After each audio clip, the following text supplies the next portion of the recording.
and one who even I know some of the biggest and baddest guys in Richmond.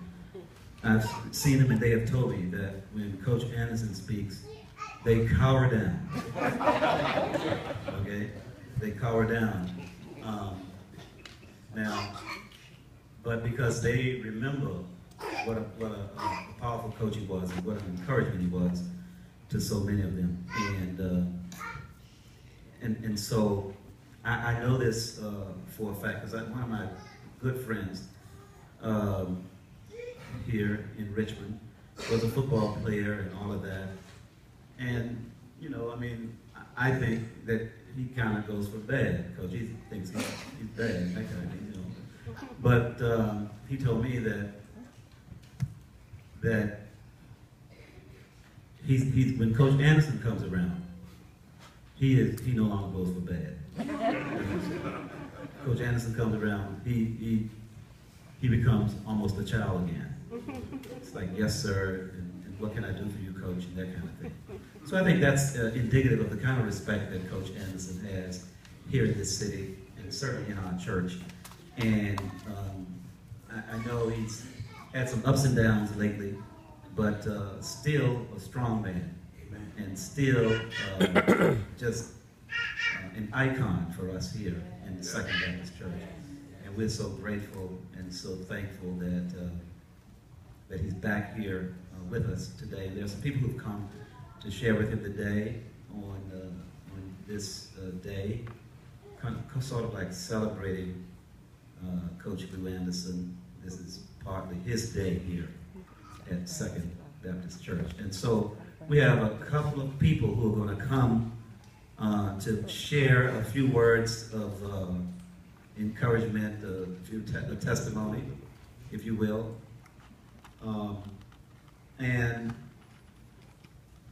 I just want to say that we want you to, we know how much you love Coach Anderson, but we can't give you but so much time. You understand? And the people in this church will know that I have a reputation of sitting you down after about 3 minutes, okay? And I don't want to do that today. So I want you to sit yourself down in about 2 to 3 minutes. So because, so first I'm asking Dr. Dennis Parker and then Mr. Che Brown. They're both going to come and say a brief word. All right?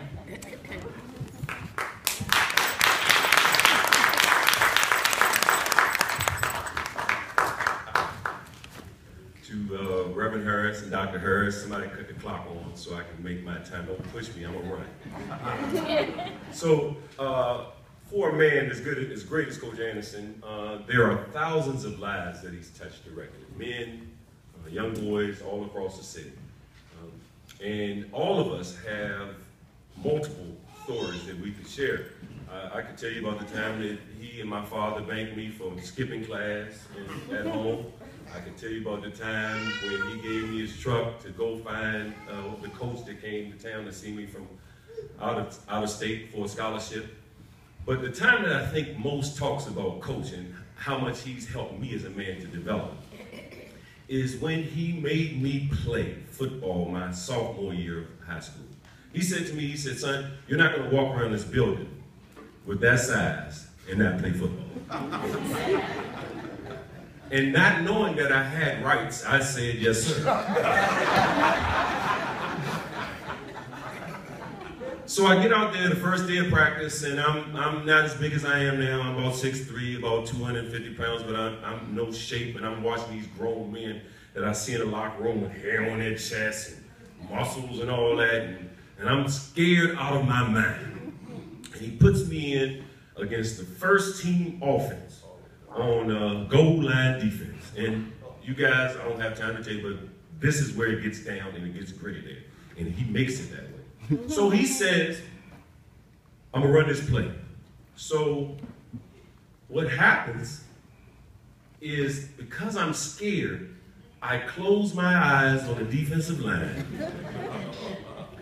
And when I hear movement, I take off from a defensive line position.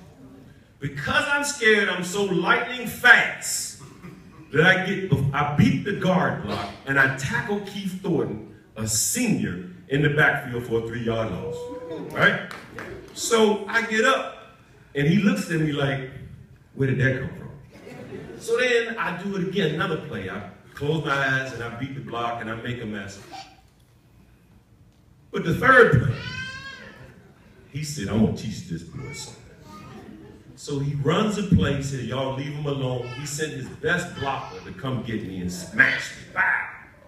So I get back to the huddle and I start to feel confidence in what I could do with myself out there with all these men. And so I know from that experience, it taught me what I teach my kids and I teach other people in my life, is that when you're faced with life's obstacles, no matter how insurmountable they may be, close your eyes and go.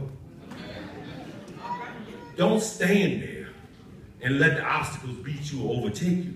But if you have but faith, and my doctor's not in divinity, so I don't know where it is, but it's somewhere in the Bible it talks about the faith of a mustard seed. You can overcome mountains. And because of this man, I was able to go to school to get 2 scholarships. Maurice Miller, who's here with me today, he got a scholarship to Wake Forest and went and played football and then played professional football. But every day when I'm confronted with obstacles, I remember that Coach told me to close my eyes and go. And that's all I'm gonna say so you don't have to push me out.